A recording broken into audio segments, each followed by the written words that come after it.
En 1847, une femme fut vendue pour 23 000 $ lors d'une enchère privée à Richmond, en Virginie. Un prix jamais atteint pour un être humain réduit en esclavage.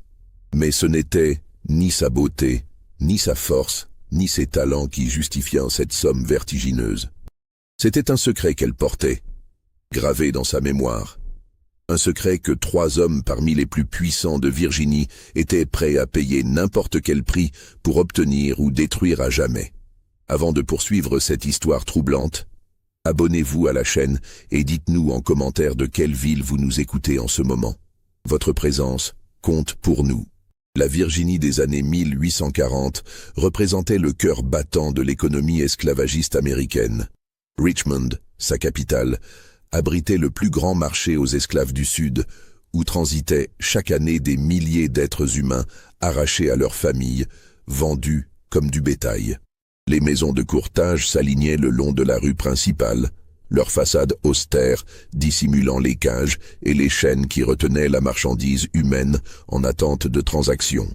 Dans ce monde régi par une hiérarchie raciale implacable où la couleur de peau déterminait le destin d'une personne dès sa naissance, une femme nommée Céline représentait une anomalie que personne ne pouvait expliquer ouvertement. Âgée d'environ 35 ans selon les estimations, elle avait été élevée dans une plantation isolée du comté de Hanover, propriété d'un certain Josiah Rutherford, homme discret et taciturne qui évitait les cercles sociaux de la haute société virginienne. Céline ne ressemblait en rien aux autres esclaves de la région. Elle parlait un français impeccable, maîtrisait l'anglais avec une diction raffinée que bien des femmes blanches lui enviaient, et possédait une éducation qui dépassait celle de nombreux planteurs. Elle savait lire et écrire dans 3 langues, connaissait la comptabilité avancée et avait été formée aux arts de la haute société. Musique, broderie fine et même rudiments de médecine. Une telle éducation pour une esclave constituait non seulement une rareté, mais une violation flagrante des lois de Virginie qui interdisaient formellement d'enseigner la lecture aux personnes asservies. Pendant plus de 20 ans, Céline avait vécu dans une étrange semi-liberté au sein de la plantation Rutherford. Elle ne travaillait pas au champ.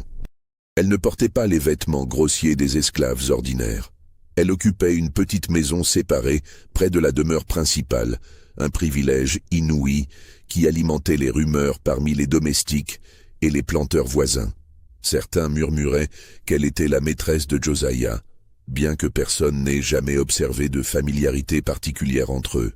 D'autres suggéraient qu'elle était en réalité une femme libre dont les papiers avaient été perdus ou détruits, maintenue en captivité par quelque stratagème légal.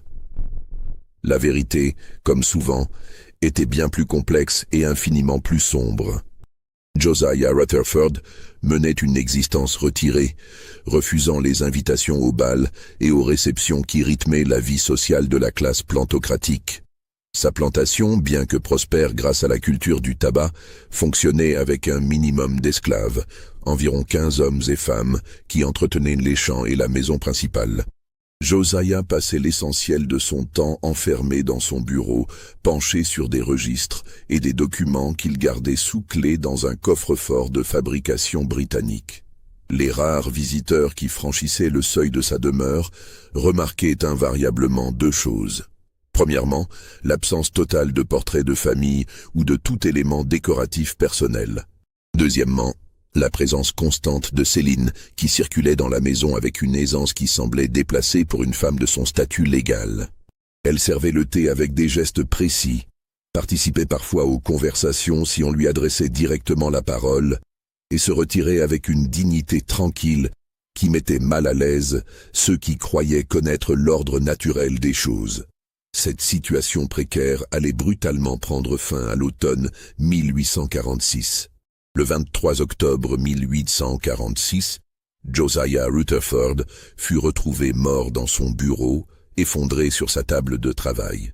Le médecin du comté, le docteur Elias Pemberton, conclut à une apoplexie foudroyante, diagnostic commode qui évitait de poser des questions embarrassantes. L'homme avait 58 ans et, selon tous les témoignages, jouissait d'une santé acceptable malgré sa constitution frêle et son teint pâle chronique. La nouvelle de sa mort se répandit rapidement dans le comté, déclenchant une série d'événements qui allaient révéler l'ampleur du mystère entourant sa vie recluse. Josiah n'avait jamais mentionné de famille, ni proche, ni éloigné. Aucun héritier ne se manifesta. Ses affaires devaient donc être liquidées selon les procédures légales de l'État de Virginie, ses biens mis aux enchères pour régler d'éventuelles dettes et transférer le reste au trésor public. C'est le juge Cornelius Hargrove, magistrat respecté du comté de Hanover, qui fut désigné pour superviser la liquidation de la succession Rutherford. Accompagné d'un clerc et du shérif local, il se rendit à la plantation 3 jours après le décès pour dresser l'inventaire des biens. Ce qu'ils découvrirent dans le bureau de Josiah allait transformer une simple procédure administrative en une affaire d'État qui mobiliserait les plus hautes autorités de Virginie. Le coffre-fort, une fois forcé par un serrurier mandaté, contenait une somme considérable en or et en billets de banque, environ 40 000 $, fortune inexplicable pour un planteur de taille moyenne qui ne participait à aucune des spéculations commerciales habituelles. Mais ce n'était pas l'argent qui retint l'attention du juge Hargrove. C'étaient les documents. Des dizaines de lettres soigneusement classées, certaines rédigées en français, d'autres en anglais, portant des cachets de cire aux armoiries inconnues. Des registres comptables détaillant des transactions qui n'avaient aucun rapport avec la gestion d'une plantation de tabac. Des listes de noms, certains barrés à l'encre rouge, d'autres soulignés 2 fois. Et surtout, un cahier relié en cuir noir, sans titre ni indication extérieure, rempli d'une écriture serrée qui semblait constituer une sorte de journal ou de mémoire. Le juge Hargrove, homme méticuleux et consciencieux, commença à parcourir ces documents avec l'intention de comprendre la nature exacte des affaires de Rutherford. Ce qu'il lut la première heure le fit pâlir. À la fin de la journée, il ordonna au shérif de placer tous les documents sous scellé, interdit formellement au clerc de mentionner quoi que ce soit de ce qu'il avait pu apercevoir, et fit sceller son cheval pour se rendre d'urgence à Richmond. Ce soir-là, le juge Hargrove demanda une audience privée avec le gouverneur de Virginie, William Smith. La réunion dura jusqu'à l'aube. Quand le juge ressortit du manoir du gouverneur, son visage était celui d'un homme qui vient de contempler un abîme dont il ignorait l'existence. Dans les semaines qui suivirent, une série de visiteurs discrets convergea vers la plantation Rutherford. Des hommes en costume sombre, arrivant dans des voitures sans blason, s'enfermant pendant des heures dans le bureau du défunt. Les esclaves de la plantation, terrifiés par ces allées et venues inhabituelles, se tenaient à l'écart, craignant d'être vendus ou punis pour des raisons qu'ils ne comprenaient pas. Céline, pendant ce temps, était confinée dans sa petite maison sous surveillance constante. 2 hommes armés montaient la garde jour et nuit.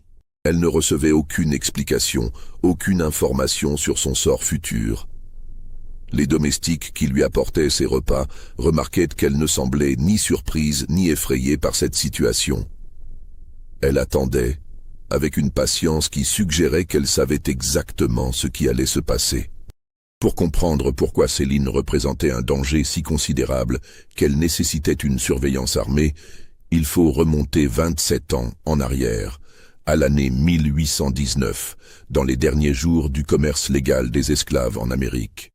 Le 1er janvier 1808, le Congrès des États-Unis avait officiellement interdit l'importation d'esclaves africains, mettant fin théoriquement au commerce transatlantique.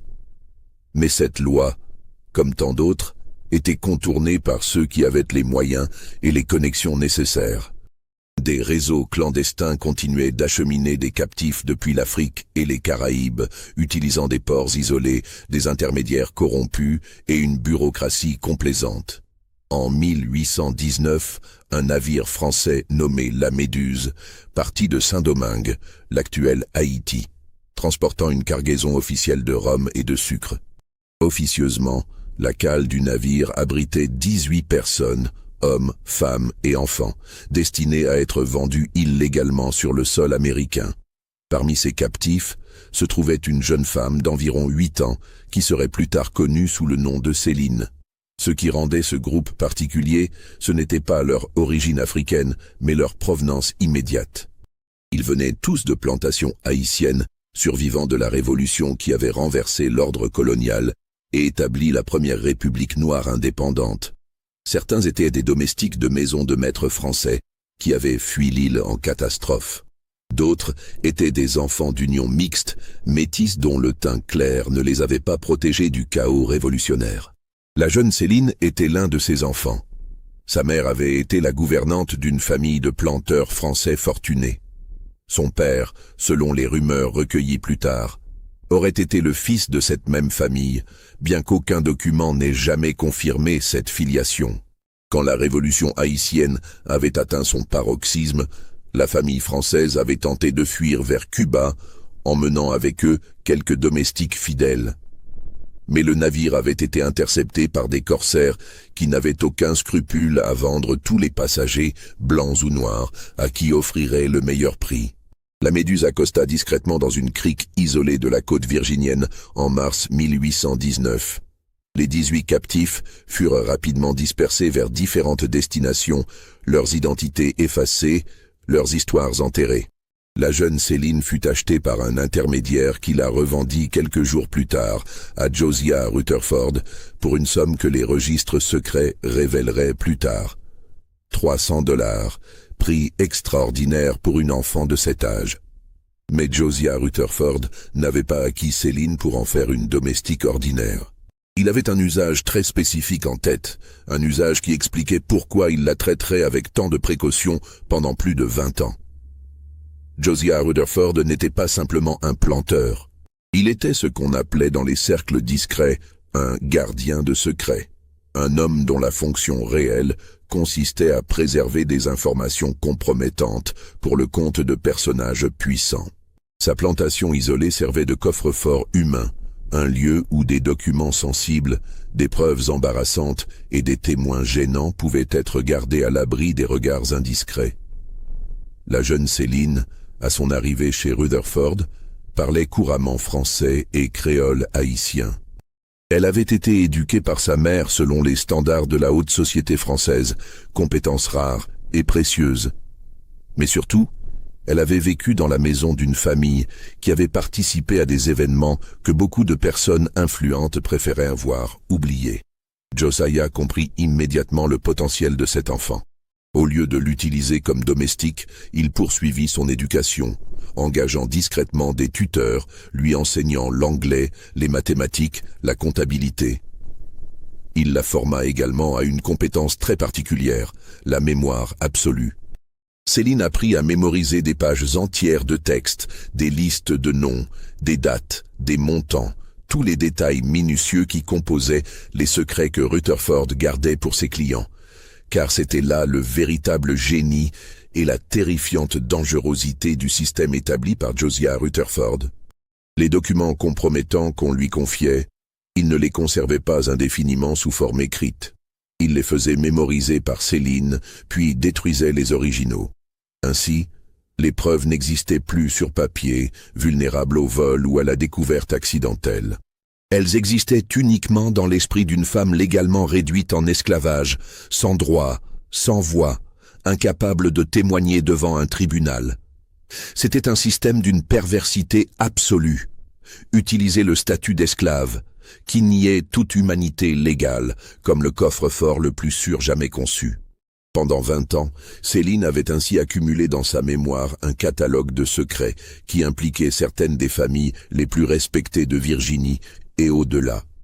Des fraudes financières, des meurtres maquillés, des héritages volés, des trahisons politiques, des scandales sexuels impliquant des mineurs, des transactions d'esclaves illégales, longtemps après l'interdiction officielle, des liens avec des réseaux de contrebande, des corruptions de juges et de législateurs. Chaque information était datée, détaillée, vérifiable. Céline connaissait les noms, les dates, les montants, les circonstances. Elle était devenue, sans l'avoir choisi, l'archive vivante des péchés de l'élite virginienne. Quand le juge Hargrove avait ouvert le journal en cuir noir de Josiah Rutherford, Il avait découvert un index. Pas le texte complet des secrets gardés, mais un index méthodique, organisé par catégories et par date, indiquant la nature de chaque information que Céline avait mémorisée. Une simple liste, mais une liste qui lisait comme un catalogue de l'hypocrisie et de la corruption de toute une classe sociale. Le juge avait reconnu certains noms immédiatement. Des sénateurs, des juges de la Cour suprême de Virginie, des banquiers, des généraux, des ecclésiastiques de haut rang, tous impliqués dans des affaires qui, si elles étaient révélées, détruiraient non seulement leur réputation personnelle, mais ébranleraient les fondations mêmes de l'ordre social virginien. Plus troublante encore, le journal indiquait que Josiah avait entretenu une correspondance régulière avec 3 hommes en particulier, désignés uniquement par des initiales CT, RB et AS. Ces 3 personnes semblaient avoir été les principaux clients de Rutherford, ceux qui lui confiaient les secrets les plus dangereux et payaient les sommes les plus importantes pour garantir leur sécurité. Le juge Hargrove, après sa nuit blanche avec le gouverneur Smith, comprit qu'il se trouvait face à une situation explosive. La mort de Rutherford signifiait que le système de protection s'était effondré. Céline, l'archive vivante, se retrouvait sans gardien. Et selon les lois de Virginie, elle devait être vendue aux enchères comme n'importe quel autre bien de la succession. Mais qui achèterait Céline? Et surtout, que ferait l'acheteur des secrets qu'elle portait? 3 possibilités se dessinaient, chacune plus dangereuse que les précédentes. Premièrement, l'un des hommes impliqués dans les secrets pourrait acheter Céline pour la faire disparaître définitivement, éliminant ainsi toute trace de ses crimes. Deuxièmement, un ennemi politique ou commercial de ces mêmes hommes pourrait l'acquérir pour exploiter ses connaissances et détruire ses adversaires.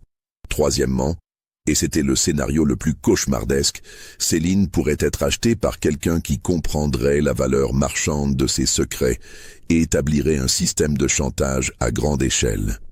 Le gouverneur Smith, homme pragmatique rompu aux réalités du pouvoir, prit une décision qui reflétait la mentalité de son époque et de sa classe. Céline devait être vendue, car la loi l'exigeait et toute exception soulèverait des questions dangereuses. Mais la vente devait être contrôlée, organisée de manière à ce que seuls certains acheteurs potentiels y aient accès. Une enchère privée fut donc arrangée, fixée au 15 janvier 1847. Les invitations furent envoyées à un nombre restreint de participants, tous soigneusement sélectionnés. Officiellement, il s'agissait de la vente d'une esclave domestique de qualité exceptionnelle, formée aux arts de la haute société, parlant plusieurs langues, apte à servir dans les maisons les plus raffinées. Aucune mention n'était faite de ses capacités mnémoniques extraordinaires ou des secrets qu'elle détenait. Mais dans les coulisses, dans les salons privés et les bureaux fermés à clé, l'information circulait parmi ceux qui avaient besoin de savoir. Céline, l'archive vivante de Josiah Rutherford, serait vendue, et chacun des hommes dont les secrets résidaient dans sa mémoire devait prendre une décision cruciale. Enchérir pour la contrôler, ou faire confiance à un autre pour protéger leurs intérêts.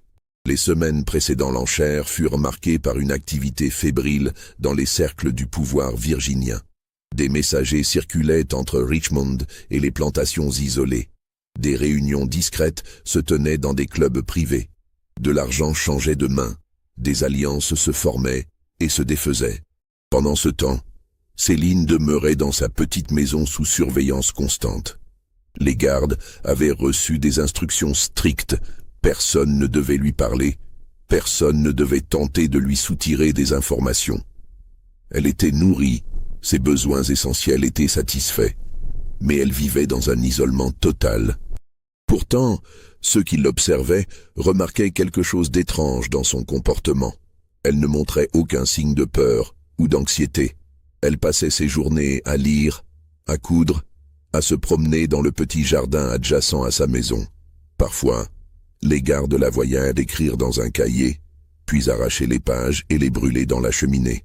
Elle semblait attendre quelque chose, ou quelqu'un, avec une patience qui suggérait une confiance incompréhensible dans son avenir. Le juge Hargrove, qui visitait régulièrement la plantation pour superviser les préparatifs de la vente, fut suffisamment intrigué pour tenter une conversation avec elle. Un après-midi de décembre, il demanda à être laissé seul avec Céline pendant quelques minutes, provoquant la consternation des gardes qui craignaient d'enfreindre leurs ordres. Assis dans le petit salon de la maison de Céline, le juge l'observa attentivement.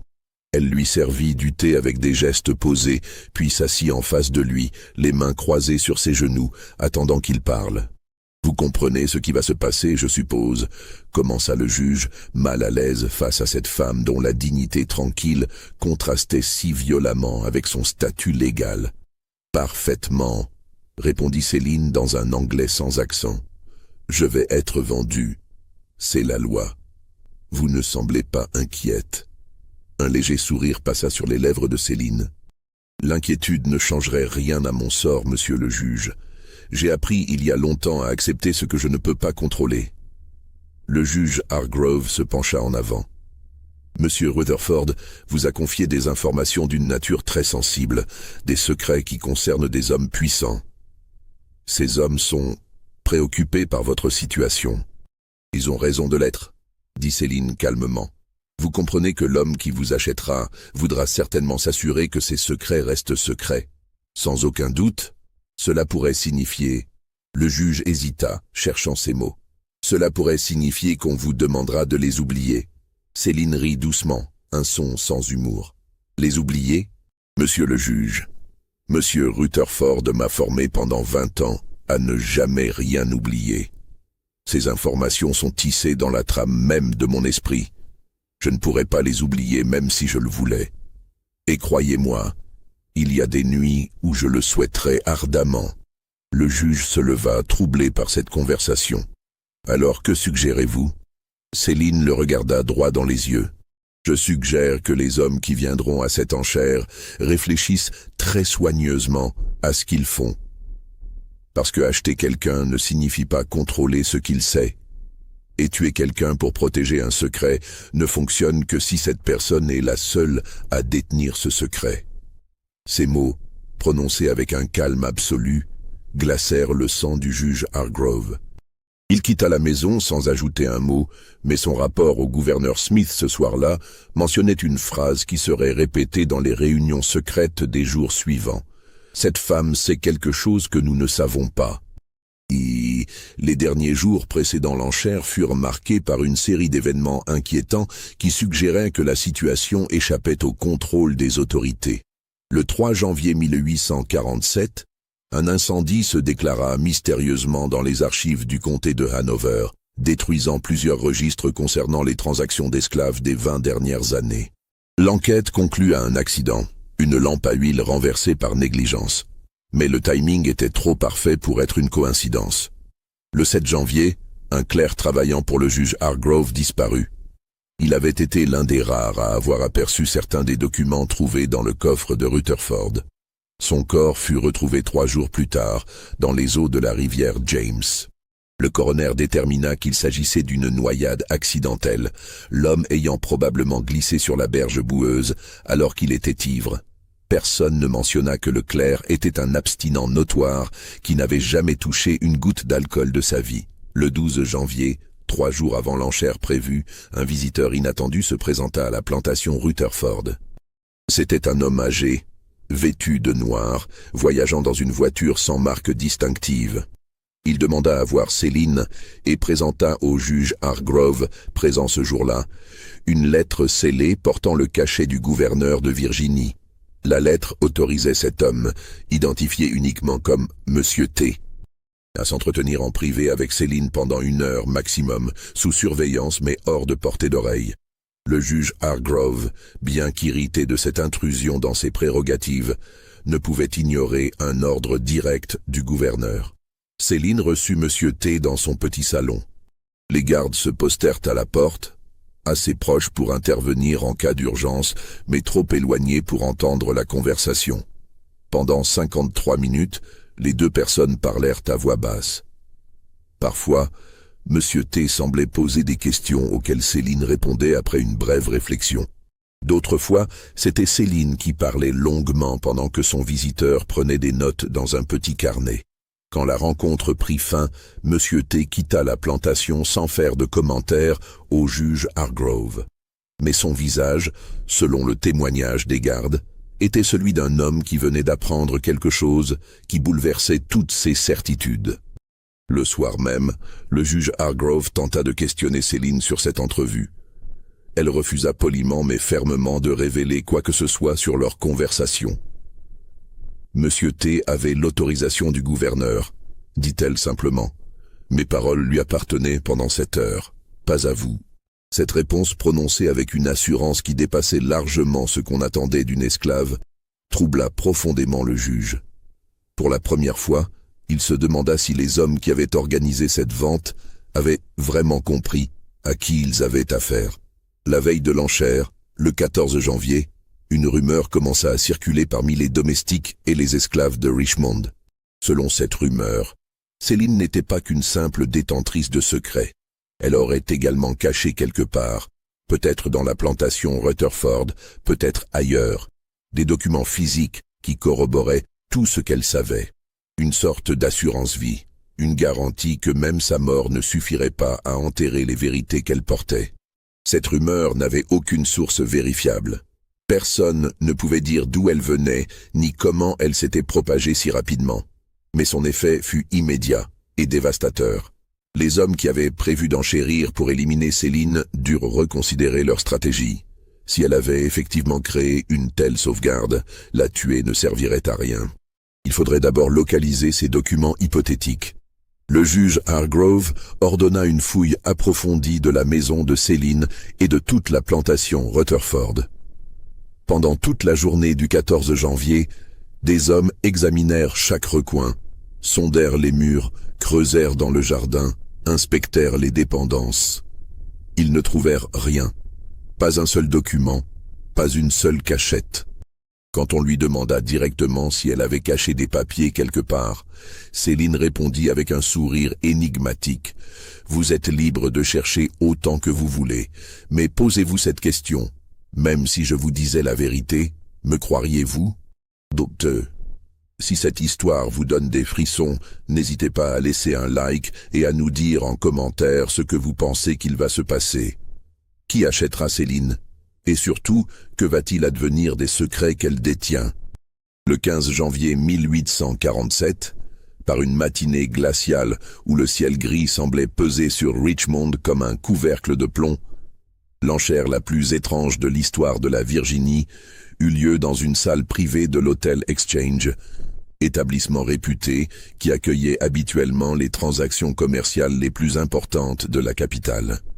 La salle elle-même avait été choisie avec soin. Située au 3e étage de l'hôtel, elle offrait l'isolement nécessaire pour une transaction que tous les participants préféraient garder discrète. Les fenêtres donnaient sur une cour intérieure plutôt que sur la rue principale, réduisant les risques d'observation indiscrète. Des rideaux épais de velours bordeaux avaient été tirés, filtrant la lumière grise du matin et créant une atmosphère feutrée, presque oppressante.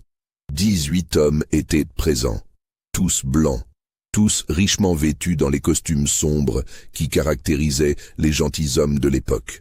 Leur visage affichait cette expression de neutralité polie qui caractérise ceux qui ont appris à dissimuler leurs émotions en public. Mais l'observateur attentif aurait pu déceler les signes de tension. Mâchoire serrée, regard furtif vers la porte, mains qui tripotaient nerveusement des cannes ou des montres à gousset. Aucune femme n'assistait à l'événement, comme il était d'usage dans ce genre de transaction. Mais plusieurs domestiques noirs se tenaient le long des murs, servant silencieux chargés de verser du café ou du whisky aux gentilshommes. Leur présence était si habituelle qu'elle devenait invisible, et pourtant certains d'entre eux écoutaient avec une attention que leur maître n'aurait jamais soupçonnée. Le juge Hargrove était assis au premier rang, son visage grave trahissant l'inconfort qu'il ressentait face à cette situation extraordinaire. À sa droite se tenait le gouverneur Smith lui-même, présence inhabituelle qui soulignait l'importance politique de cette vente. 2 représentants du département du Trésor de Virginie occupaient des sièges près de la porte, chargés de superviser la transaction financière et de s'assurer que l'État recevrait sa part de la succession Rutherford. Vers le fond de la salle, 3 hommes attiraient particulièrement l'attention par leur posture rigide et leurs expressions indéchiffrables. Le juge Hargrove les avait identifiés au fil de ses investigations. Celui de gauche, un homme d'environ 55 ans, aux cheveux grisonnants soigneusement peignés, correspondait aux descriptions de C.T., propriétaire d'une des plus vastes plantations de tabac de Virginie et actionnaire majoritaire de la Farmers Bank of Richmond. Au centre, un homme plus jeune, la quarantaine peut-être, au regard perçant et aux manières nerveuses, était probablement R.B., avocat réputé dont la clientèle incluait certaines des familles les plus anciennes de l'État. À droite, un homme corpulent au visage rougeau, qui transpirait malgré le froid de janvier, devait être A.S., négociant en coton qui avait fait fortune dans le commerce triangulaire avant son interdiction officielle. Ces 3 hommes n'échangeaient aucun regard, ne se saluaient pas, feignaient même de ne pas se connaître. Mais ils formaient le cœur de ce rassemblement étrange, les principaux intéressés dans une vente dont l'issue déterminerait le sort de secret qui pouvait détruire leur vie. À 10 heures précises, marquée par la sonnerie lourde de l'horloge de l'hôtel, la porte de la salle s'ouvrit. 2 gardes armés entrèrent d'abord, leur présence inhabituelle provoquant des murmures surpris parmi l'assistance. Puis, Céline parut sur le seuil. Elle portait une robe de laine grise de bonne qualité, simple mais élégante, qui contrastait avec les haillons grossiers que portaient habituellement les esclaves lors des enchères publiques. Ses cheveux étaient coiffés en un chignon soigné, retenu par des épingles simples. Elle ne portait aucun bijou, aucun ornement, mais son maintien était celui d'une dame de la haute société se présentant à un salon plutôt que d'une esclave, sur le point d'être vendue comme du bétail. Cette incongruité n'échappa à personne dans l'assistance. Plusieurs hommes échangèrent des regards perplexes. 1 ou 2 se penchèrent vers leurs voisins pour murmurer des commentaires que l'écho de la salle rendait inaudibles. Céline s'avança d'un pas mesuré vers l'estrade légèrement surélevée qui avait été préparée au centre de la pièce. Les gardes la suivirent, se postant de chaque côté de l'estrade comme des sentinelles. Elle monta les 3 marches sans aide, puis se retourna pour faire face à l'assemblée. Ses mains étaient croisées devant elle, son dos était droit, et son visage affichait une expression de calme absolu qui semblait presque surnaturelle dans ces circonstances. Le commissaire-priseur, Nathaniel Hayes, était un homme d'une 60aine d'années qui avait supervisé des centaines de ventes d'esclaves au cours de sa longue carrière. Il avait l'habitude de jauger la marchandise humaine d'un coup d'œil, de noter les défauts physiques, d'évaluer la force de travail potentielle. Mais face à Céline, son assurance professionnelle semblait vaciller. Il consulta plusieurs fois ses notes avant de commencer son discours. « Messieurs, annonça-t-il d'une voix qui manquait de sa fermeté habituelle, nous procédons aujourd'hui à la vente de la succession de feu, Monsieur Josiah Rutherford, que Dieu ait son âme. L'article que nous présentons est une femme de couleur, âge approximatif de 35 ans, en bonne santé générale selon l'examen du docteur Pemberton. » Il marqua une pause, consultant à nouveau ses notes comme s'il hésitait sur ce qu'il devait dire ensuite. Le silence dans la salle était tel qu'on pouvait entendre le crépitement du feu dans la cheminée. « Cette femme possède des compétences exceptionnelles, » continua Hayes, choisissant ses mots avec prudence. « Elle parle couramment le français, l'anglais et le créole haïtien. Elle sait lire et écrire dans ces 3 langues. Elle a été formée à la comptabilité, à la gestion de maison et aux arts d'agrément incluant la musique et la broderie fine. Elle possède également des connaissances en médecine domestique et en soins aux malades. » Chaque compétence listée provoquait des réactions dans l'audience. Certains hommes hochèrent la tête, impressionnés malgré eux. D'autres froncèrent les sourcils, conscients que ses capacités dépassaient largement ce qui était légal ou approprié pour une personne asservie. Hayes poursuivit, sa voix gagnant en assurance à mesure qu'il récitait les qualités conventionnelles. Elle a servi dans la maison de M. Rutherford pendant plus de 20 ans, avec, selon tous les témoignages, Une conduite irréprochable et une discrétion absolue. Elle est apte à servir dans les maisons les plus distinguées de notre État. Il évita soigneusement toute mention des véritables raisons qui rendaient en cette femme si précieuse et si dangereuse. Pas un mot sur sa mémoire extraordinaire, pas une allusion au secret qu'elle détenait. C'était un numéro d'équilibriste verbal, dire assez pour justifier un prix élevé sans révéler ce que tous les participants informés savaient déjà. Les enchères commencent à 1000 $, annonça Hayes, sa voix résonnant dans le silence pesant de la salle. Un silence tomba, si profond qu'on aurait pu entendre une épingle tomber sur le parquet ciré. 1000 $ était déjà un prix extraordinairement élevé pour n'importe quel esclave, même les plus qualifiés. Un charpentier expert valait environ 1200 $. Une domestique expérimentée se vendait pour 600 $. Commencer à 1000 $ signalait clairement que cette vente ne serait pas ordinaire. Les secondes s'étirèrent. Certains participants se tortillaient sur leurs chaises, manifestement mal à l'aise. Le gouverneur Smith observait la scène avec une expression indéchiffrable, ses doigts tambourinant légèrement sur la coudoir de son siège. Finalement, une voix s'éleva du fond de la salle. 2000 $. Les têtes se tournèrent pour identifier l'enchérisseur. C'était un homme d'âge moyen que personne ne semblait reconnaître, probablement un homme de paille agissant pour le compte d'un acheteur qui préférait rester dans l'ombre. 3000, lança immédiatement RB depuis son siège, sa voix claire et assurée trahissant une décision déjà prise avant même d'entrer dans cette salle. 5000, proposa AS. À le négociant en coton, sa voix légèrement essoufflée comme s'il venait de courir. Un murmure parcourut l'assistance. 5000 $ pour une esclave était un prix qui dépassait l'entendement. C'était le prix d'une petite plantation avec ses terres et ses bâtiments. C'était 10 fois le salaire annuel d'un médecin établi. Mais les enchères ne faisaient que commencer. 6000, dit calmement un autre participant, un homme dont le juge Hargrove ne connaissait pas l'identité. 7500, surenchérit RB sans hésitation. 10 000, annonça CT pour la première fois, sa voix profonde et posée dominant soudain la cacophonie des offres précédentes. Le silence retomba brutalement. 10 000 $. La somme était si astronomique qu'elle coupait le souffle. Pour mettre les choses en perspective, la plantation entière de Josiah Rutherford, avec ses terres, ses bâtiments, ses 15 esclaves et son équipement agricole, avait été évaluée à environ 15 000 $. CT venait d'offrir les 2/3 de cette somme pour une seule personne. Les enchérisseurs moins engagés commencèrent à se retirer du processus.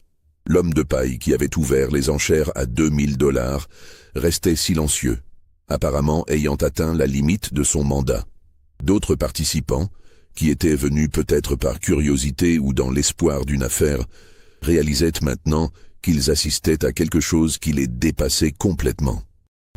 12 000, dit AS, sa main tremblant légèrement en s'essuyant le front avec un mouchoir. 15 000, contra RB, sa voix trahissant maintenant une certaine tension. Les prix grimpaient avec une rapidité qui stupéfiait même le commissaire-priseur expérimenté. Nathaniel Hayes avait supervisé des centaines de ventes au cours de sa carrière, mais jamais il n'avait vu une escalade pareille.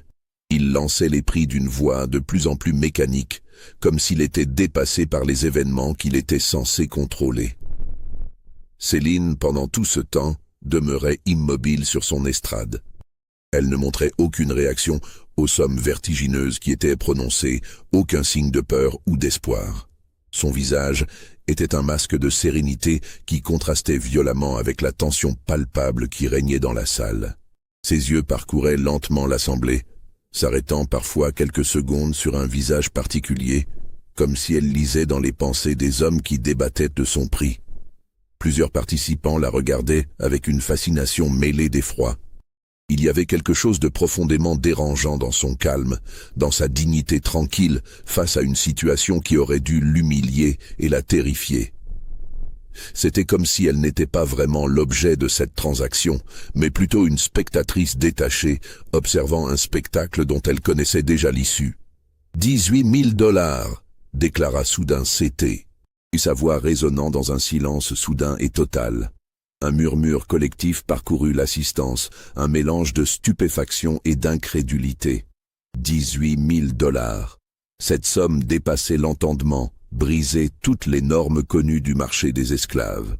Pour mettre les choses en perspective, un travailleur qualifié de l'époque gagnait environ 300 $ par an. 18 000 $ représentaient 60 années de salaire pour un artisan. C'était le prix d'une des plus belles maisons de Richmond.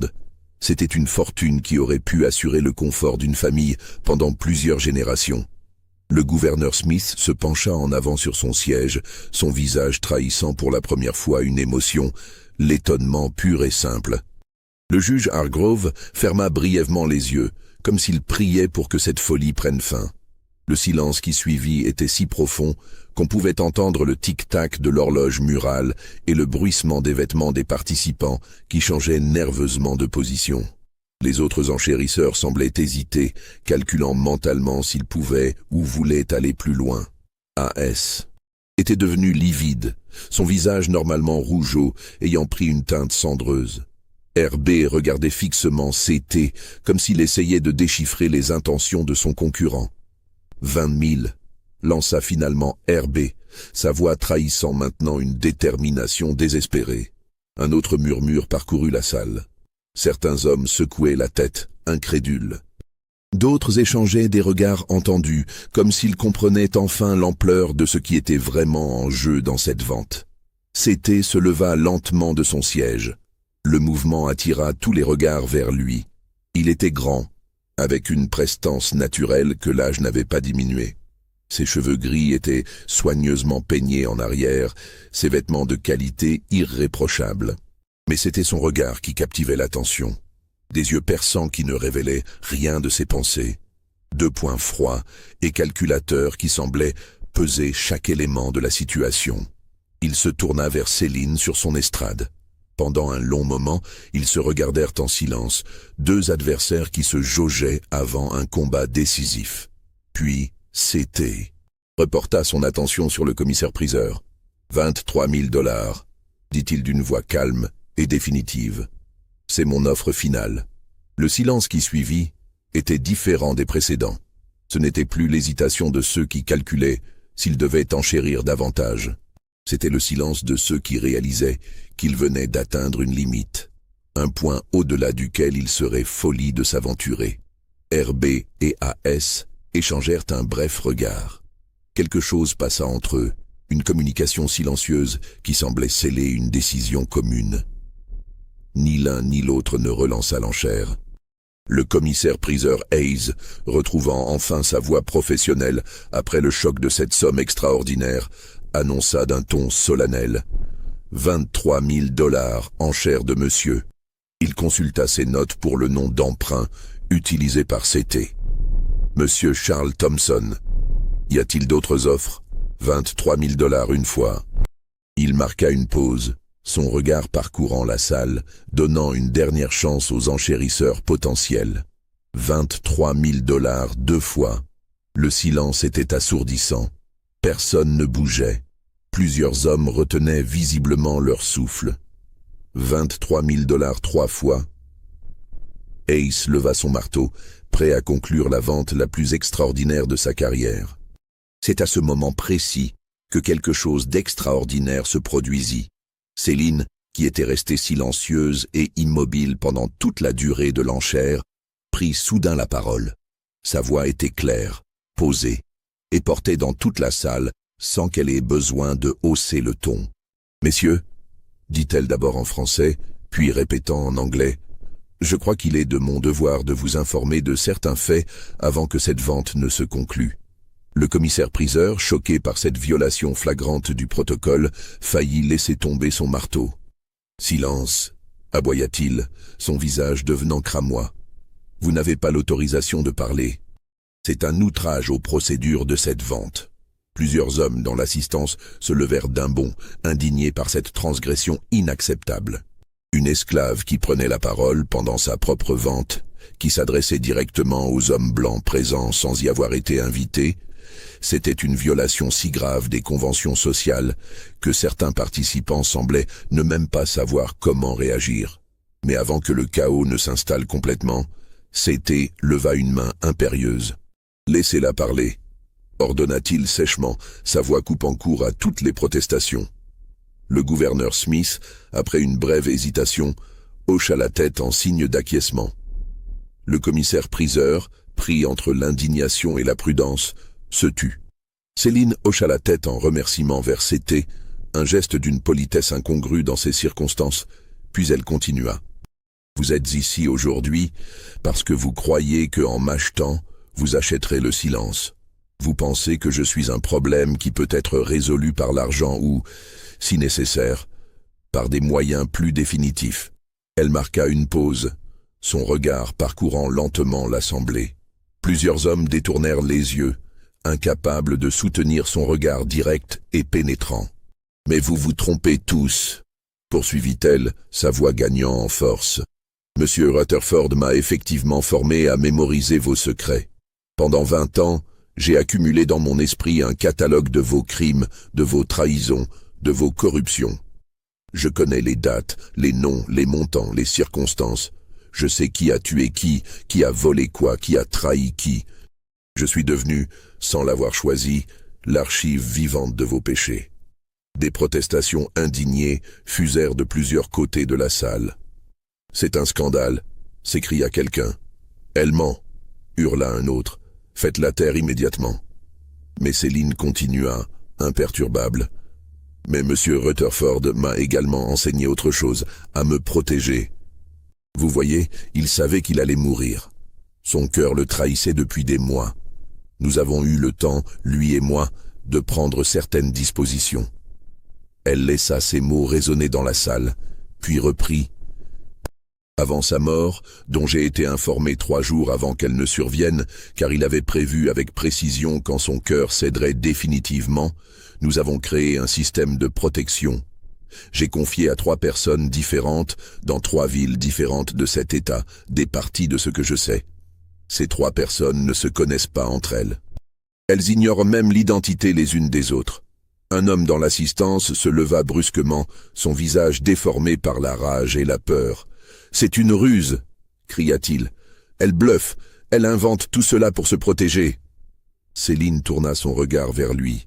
Son visage resta parfaitement calme, mais quelque chose dans ses yeux fit reculer l'homme. « Monsieur Bartholomew, » dit-elle d'une voix douce mais audible par tous, « vous étiez impliqué dans la disparition mystérieuse du sénateur Wickham en 1832.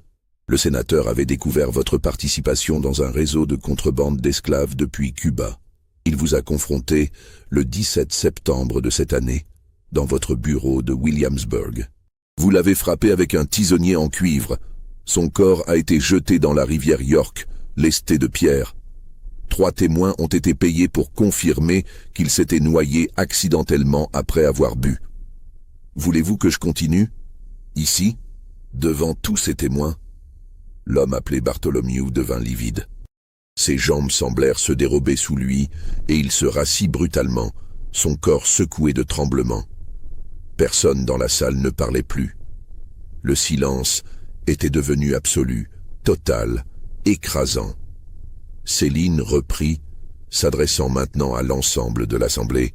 « Chacune des 3 personnes à qui j'ai confié une partie de ces informations a reçu des instructions précises. Si quelque chose m'arrive, si je disparais, si je meurs dans des circonstances suspectes, ou même si je ne donne pas signe de vie à intervalles réguliers que nous avons établis, elles doivent remettre ces informations à des journaux, à des juges qui ne sont pas impliqués dans vos affaires, et à des membres du Congrès que nous avons soigneusement sélectionnés. » Elle fit quelques pas sur l'estrade, ses mouvements lents et délibérés captivant l'attention de tous. De plus, M. Rutherford et moi avons créé un système de déclenchement multiple. Certaines informations sont déjà dans des enveloppes scellées, déposées chez des notaires dans 3 villes différentes, avec des instructions de les ouvrir à des dates futures spécifiques, sauf si je me présente personnellement pour les récupérer. Si vous me tuez aujourd'hui, demain ou dans 10 ans, ces enveloppes seront ouvertes. Vos secrets seront révélés. Vos vies seront détruites. Le juge Hargrove se leva, essayant de reprendre le contrôle de la situation qui échappait complètement à toute autorité. « Cette vente doit être suspendue immédiatement », déclara-t-il d'une voix forte. « Nous devons vérifier ces allégations, mener une enquête approfondie. » Mais c'était l'interrompit d'un geste. « Non, dit-il fermement. La vente continue. Mon offre tient. 23 000 $. Le gouverneur Smith se pencha vers le juge et lui murmura quelque chose à l'oreille. Hargrove hésita, puis se rassit lentement, manifestement en désaccord, mais contraint de céder face à l'autorité supérieure. Céline regardait maintenant CT directement. « Vous comprenez ce que je viens de dire ?» demanda-t-elle, sa voix portant une nuance qui aurait pu être de la curiosité ou du défi. « Parfaitement, » répondit CT, soutenant son regard sans ciller. « Vous avez construit un château de cartes d'assurance mutuelle. Si c'est vrai, tuer vous devient inutile. Si c'est faux, nous ne pouvons pas prendre le risque de le découvrir de la manière dure. Dans les deux cas, votre survie devient nécessaire. » C'est brillamment pensé. Un léger sourire passa sur les lèvres de Céline. Monsieur Rutherford était un excellent professeur. Le commissaire-priseur, complètement dépassé par les événements, mais conscient qu'il devait terminer la procédure, reprit son marteau d'une main tremblante. « La vente continue, bégaya-t-il. 23 000 $. Y a-t-il d'autres enchères ?» Le silence. Personne n'osa surenchérir. RB et AS restaient immobiles, leur visage exprimant un mélange de rage impuissante et de résignation forcée. 23 000 $ une fois, deux fois, trois fois, récita Hayes d'une voix mécanique. Adjugé à M. Charles Thompson pour la somme de 23 000 $. Le coup de marteau résonna dans la salle comme un coup de canon. Les semaines qui suivirent l'enchère extraordinaire furent marquées par une étrange accalmie dans les cercles du pouvoir virginien, comme le calme trompeur qui précède une tempête ou suit un tremblement de terre. Céline fut transportée vers une propriété isolée du comté d'Albemarle, une plantation de taille moyenne nichée dans les contreforts des Blue Ridge Mountains, appartenant à l'homme qui l'avait achetée, et que nous continuerons d'appeler CT pour préserver le mystère historique de cette affaire. Le voyage depuis Richmond prit 3 jours par des routes boueuses et des chemins de traverse. Céline voyageait dans une voiture fermée, relativement confortable pour l'époque, accompagnée de 2 gardes qui avaient reçu des instructions strictes, la traiter avec respect, répondre à ses besoins raisonnables, mais ne jamais la perdre de vue. Ils s'arrêtaient dans des auberges modestes où Céline recevait une chambre séparée, mangeait des repas décents et bénéficiait d'un traitement qui aurait paru extraordinaire pour n'importe quel observateur habitué à voir comment les esclaves étaient habituellement transportés. Contrairement à ce qu'on aurait pu attendre après les révélations dramatiques de l'enchère, Céline ne fut pas confinée dans des conditions de captivité brutale. La propriété de Cité, connue localement sous le nom de Belmont Estate, était une exploitation prospère d'environ 500 acres, cultivée principalement en blé et en tabac. La maison principale, une construction géorgienne sobre mais élégante, dominait une vallée où serpentait un affluent de la rivière Rivanna. Céline reçut une petite maison séparée sur la propriété, similaire à celle qu'elle avait occupée chez Rutherford. C'était une construction en bois de 2 pièces, avec une cheminée en pierre, des fenêtres avec de vrais carreaux de verre et un petit porche couvert. L'intérieur était simplement mais confortablement meublé. Un lit avec un vrai matelas de plumes, une table et des chaises, une étagère pour les livres, un coffre pour les vêtements. Elle avait accès à une bibliothèque substantielle, cadeau de C. T qui comprenait apparemment que garder l'esprit de Céline occupé était préférable à la laisser ruminer dans l'oisiveté. Du matériel d'écriture lui fut fourni sans restriction. Papier, encre, plumes de qualité. CT ne demanda jamais ce qu'elle écrivait, et Céline ne proposa jamais de le montrer. On lui permettait de se promener librement dans les jardins du domaine et même de se rendre au verger ou aux écuries si elle le souhaitait, bien qu'un domestique la suivait toujours discrètement à distance respectable. Cette liberté relative était néanmoins encadrée par des limites invisibles mais réelles. Céline n'avait pas le droit de quitter les terres de la plantation sans escorte. Elle ne pouvait pas recevoir de visiteurs de l'extérieur sans autorisation préalable.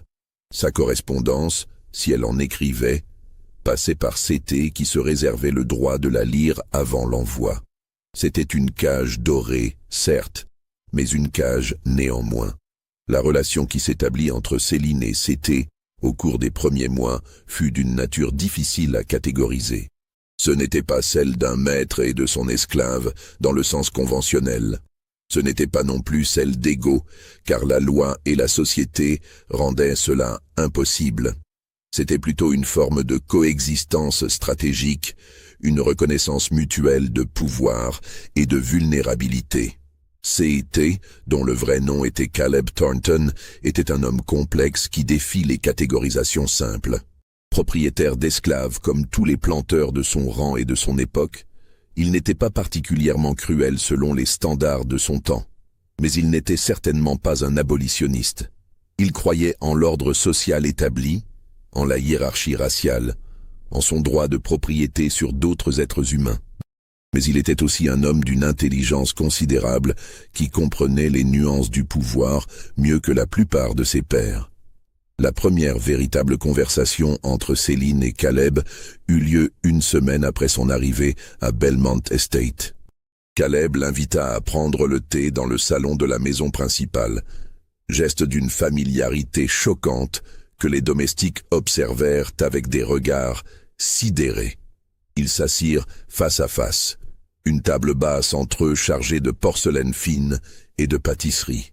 « Vous avez orchestré tout cela depuis le début », dit Caleb sans préambule, versant le thé avec des gestes précis. La mort de Rutherford, les rumeurs, cette performance lors de l'enchère. Tout était planifié. Céline accepta la tasse qu'il lui tendait, remarquant la délicatesse de la porcelaine entre ses doigts. Monsieur Rutherford savait qu'il allait mourir. Son cœur le trahissait depuis des mois. Le docteur Pemberton lui avait donné 6 mois tout au plus. Nous avons eu le temps de préparer cette transition. « Et vous m'avez choisi », continua Caleb, son regard perçant fixé sur elle. « Parmi tous les hommes qui auraient pu gagner cette enchère, vous avez fait en sorte que ce soit moi. » « Pourquoi ?» Céline but une gorgée de thé avant de répondre, prenant le temps de choisir ses mots. « Parce que de tous les hommes impliqués dans les secrets que je détiens, vous êtes le seul qui a quelque chose à perdre qui compte vraiment pour vous. Votre fils.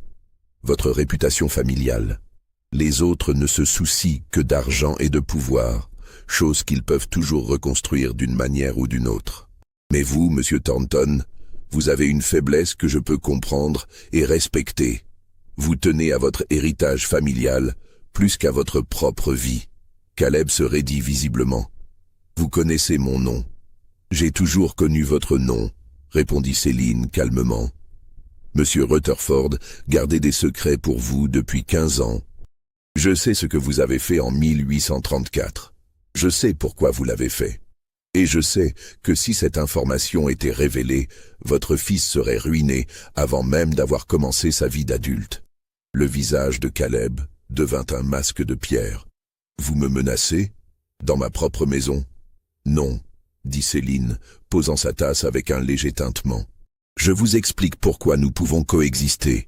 Vous avez besoin que je reste en vie et en sécurité pour que mes systèmes de protection ne se déclenchent pas. J'ai besoin de vous pour avoir un endroit où vivre sans être constamment en danger. Nous avons un intérêt mutuel à ce que cette situation perdure. Caleb se leva brusquement, faisant quelques pas vers la fenêtre qui donnait sur les jardins. Son dos était rigide, ses poings serrés le long de son corps. Quand il se retourna, son visage trahissait un mélange de rage contenue et de respect réticent. « Vous êtes la créature la plus dangereuse que j'ai jamais rencontrée, » dit-il d'une voix basse. « Et je suis maudit de devoir vous garder en vie. »« Non, » corrigea Céline doucement. « Je ne suis pas dangereuse. Je suis nécessaire. Et maintenant, je vous appartiens légalement. Mais nous savons tous les deux que la réalité est infiniment plus complexe que ce que dit le papier. » Cette conversation établit le ton de leur relation pour les années qui suivraient. C'était un équilibre précaire, constamment renégocié à travers des conversations indirectes, des gestes symboliques, des limites testées et redéfinies.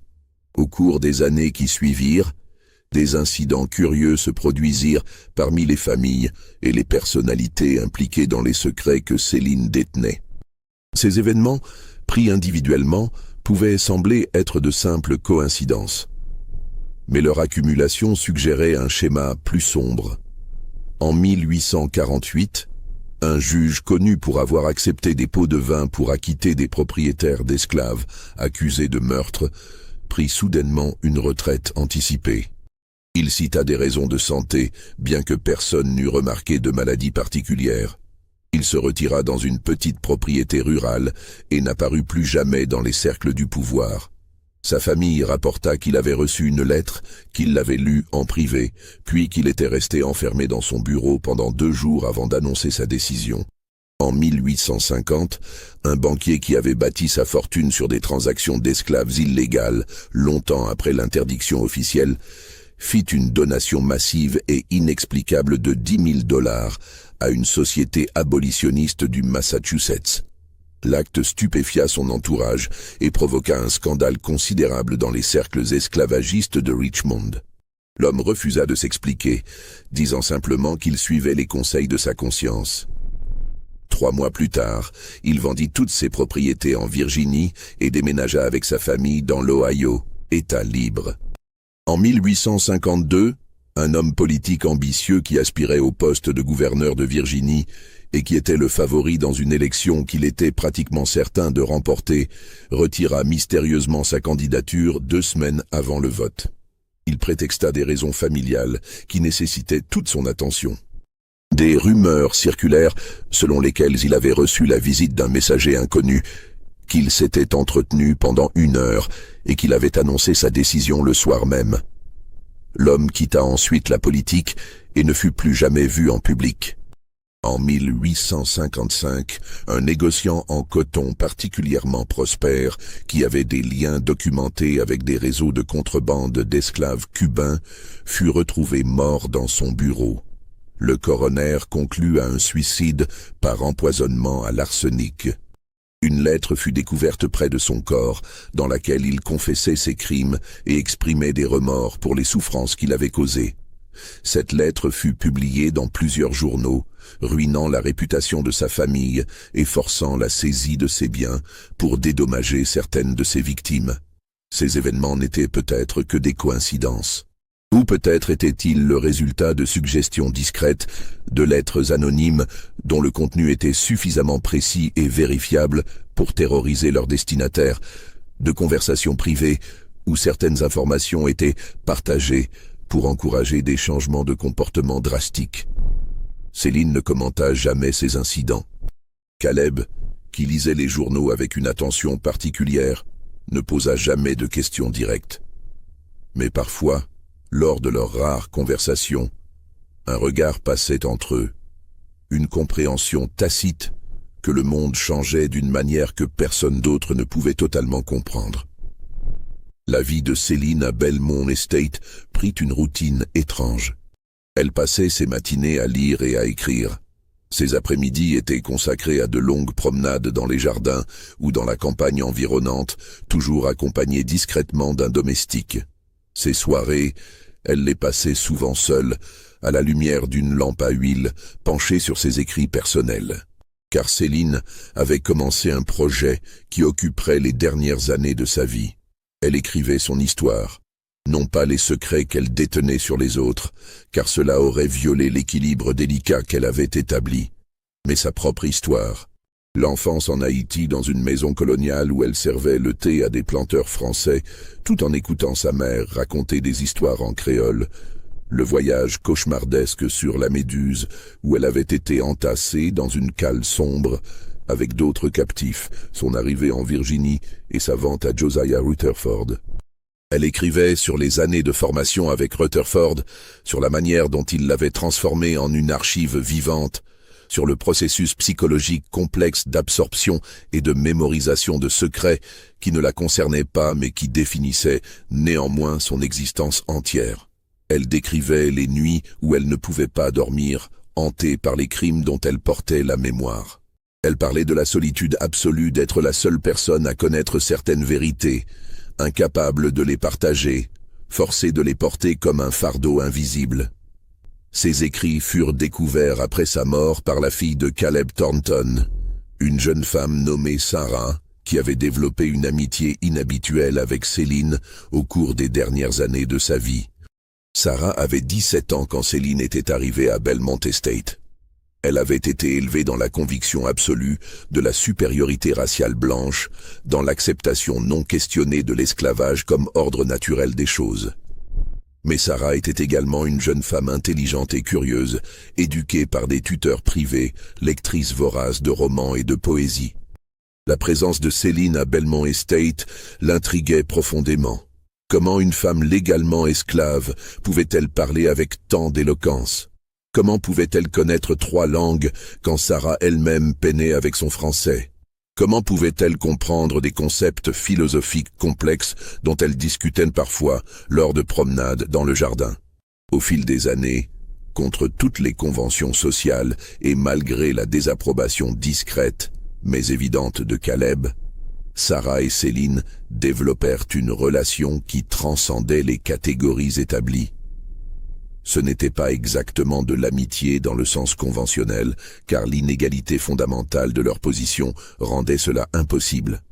Mais c'était une forme de compagnonnage intellectuel, une conversation continue qui se poursuivait à travers les années.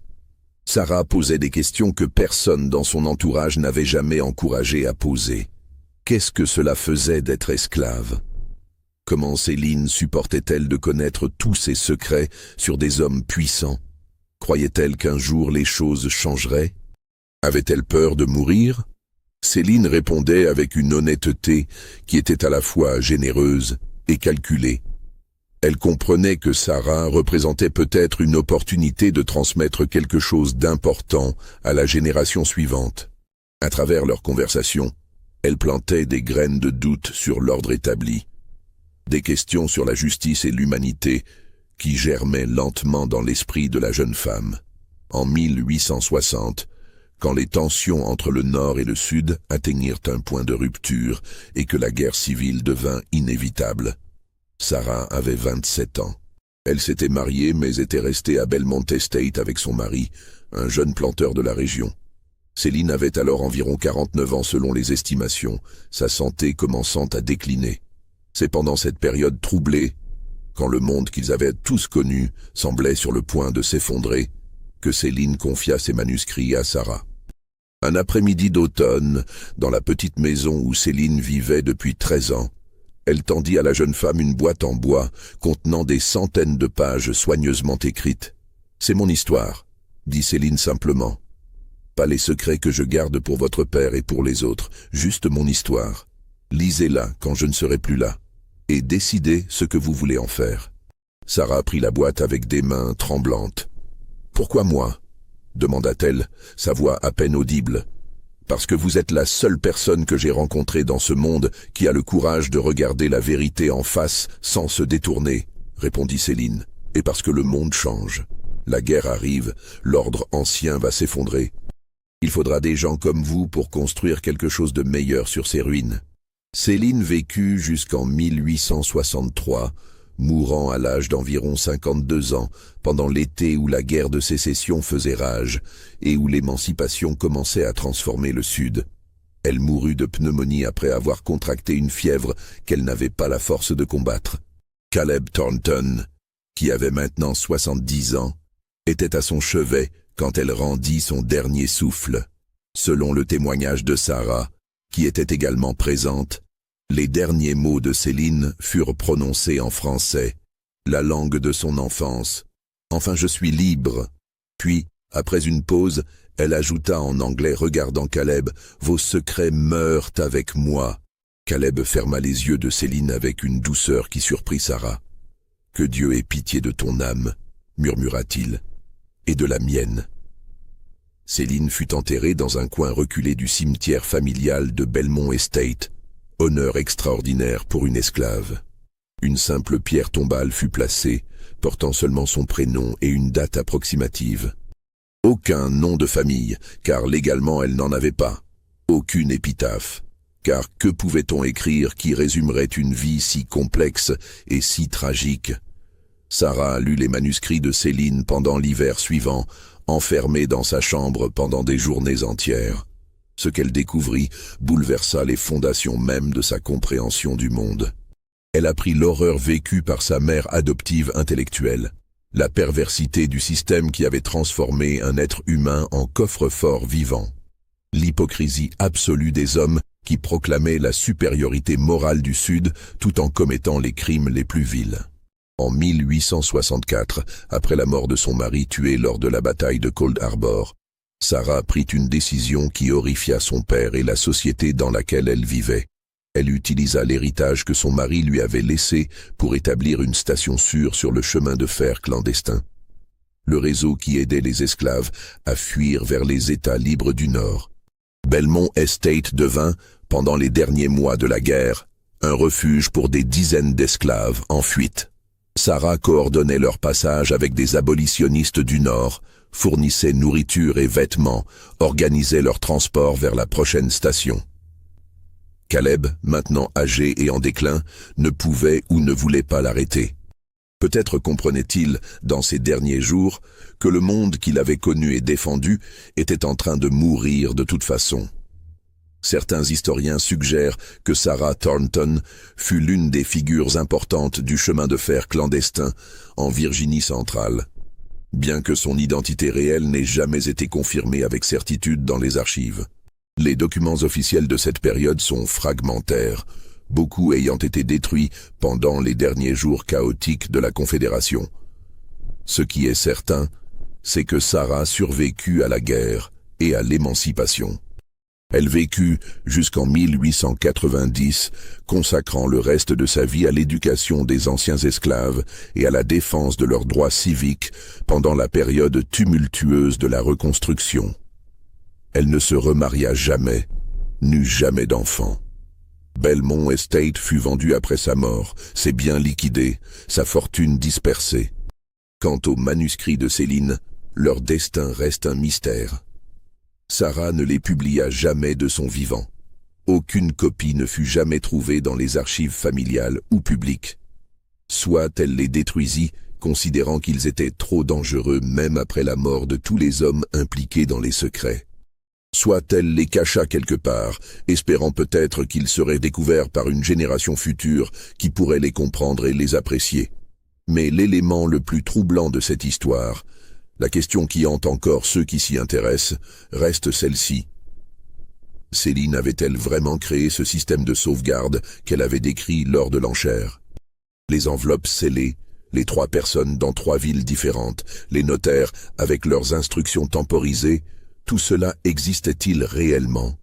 Ou était-ce le bluff le plus audacieux et le plus brillant jamais réalisé par une personne réduite en esclavage, un château de cartes construit uniquement sur la peur et l'incertitude qui avait néanmoins suffi à garantir sa survie et son pouvoir relatif pendant 16 ans? En 1889, plus de 40 ans après l'enchère fameuse, un journaliste de Richmond nommé Theodore Whitman, enquêtant sur l'histoire de l'esclavage en Virginie pour une série d'articles commémorant le 25e anniversaire de l'émancipation, découvrit une référence à cette vente extraordinaire dans de vieux registres judiciaires. Intrigué par le prix exorbitant de 23 000 $ payé pour une seule esclave, il commença à chercher plus d'informations. Il trouva très peu. Les documents concernant la succession Rutherford avaient mystérieusement disparu des archives du comté de Hanover. Un incendie avait détruit une partie des registres en 1865, pendant les derniers jours chaotiques de la guerre, mais Whitman soupçonnait que certains documents avaient été retirés bien avant cela. Les personnes qui avaient assisté à l'enchère étaient toutes mortes ou introuvables. Whitman réussit à localiser un fils de l'un des participants, mais l'homme refusa catégoriquement de parler, prétextant ne rien savoir des affaires de son père. Quand Whitman insista, mentionnant le nom de Céline, l'homme devint livide et lui ordonna de quitter sa propriété immédiatement. Whitman se rendit à Belmont Estate, maintenant propriété d'un fermier qui avait acheté les terres après la mort de Sarah Thornton. Le nouveau propriétaire n'avait jamais entendu parler de Céline, ni de Caleb. La petite maison où Céline avait vécu avait été démolie des années auparavant. Le cimetière familial était envahi par les mauvaises herbes, les pierres tombales renversées ou brisées. Mais le journaliste découvrit un détail fascinant qui alimenta ses spéculations pour le reste de sa vie. En 1868, 5 ans après la mort de Céline, 3 notaires différents dans 3 villes distinctes de Virginie, Richmond, Charlottesville et Fredericksburg, avaient signalé presque simultanément, à quelques semaines d'intervalle, la découverte d'enveloppes scellées dans leur coffre-fort, portant des dates d'ouverture qui étaient désormais dépassées. Ces enveloppes, selon les rapports que Whitman réussit à déterrer dans les archives notariales, avaient été déposées par un intermédiaire anonyme dans les années 1840. Les dates de dépôt correspondant approximativement à la période entre la mort de Rutherford et l'enchère de Céline. Les dépôts avaient été payés avec de l'or, pas des billets traçables.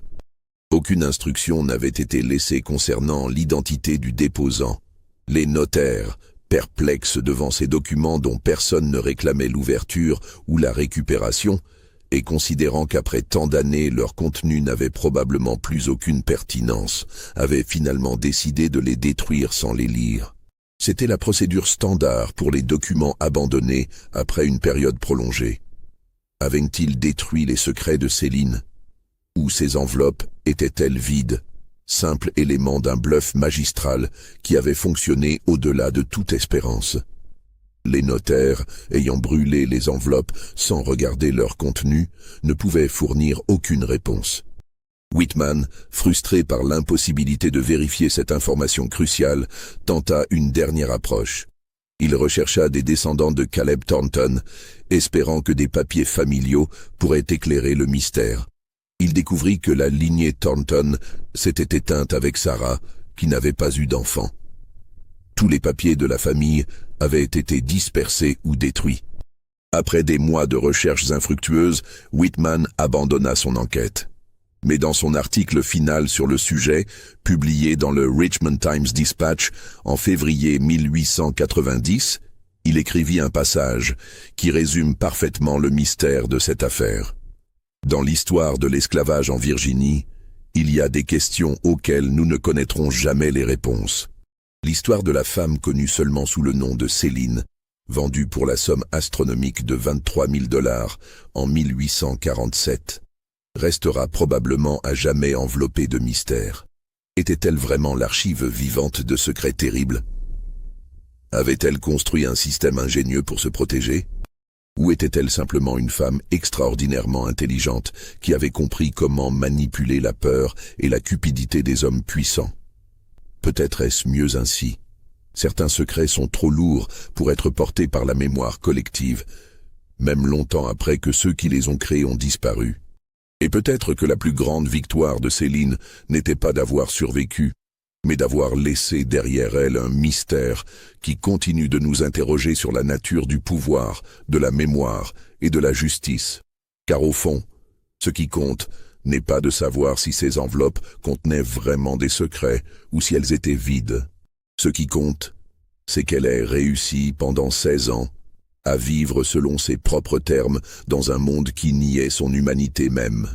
Elle a transformé sa prison en forteresse, son asservissement en pouvoir. Et cela, que ce soit par la vérité ou par le bluff le plus brillant jamais conçu, est une leçon qui mérite d'être rappelée. Vous venez d'entendre l'histoire de Céline, l'esclave la plus chère jamais vendue en Virginie. Croyez-vous que tout a été révélé? Pensez-vous que son système de protection existait vraiment, ou était-ce le bluff le plus extraordinaire de l'histoire?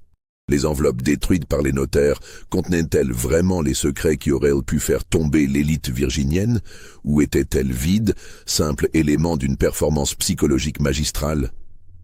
Partagez votre opinion dans les commentaires. Dites-nous ce que vous pensez de cette femme qui a transformé le système qui l'opprimait en arme de sa propre survie. Abonnez-vous à la chaîne pour plus d'histoires historiques troublantes qui explorent les zones d'ombre de notre passé. et partagez cette vidéo avec ceux qui, comme vous, sont fascinés par les mystères qui révèlent les vérités profondes sur la nature humaine. Car au fond, la véritable question n'est pas de savoir si Céline a gagné ou perdu dans ce jeu terrible qu'elle n'avait jamais choisi de jouer. La véritable question est de savoir combien de personnes, aujourd'hui encore, portent des secrets qui sont trop dangereux pour être révélés et combien d'entre elles ont compris la leçon que Céline a enseignée il y a plus de 150 ans.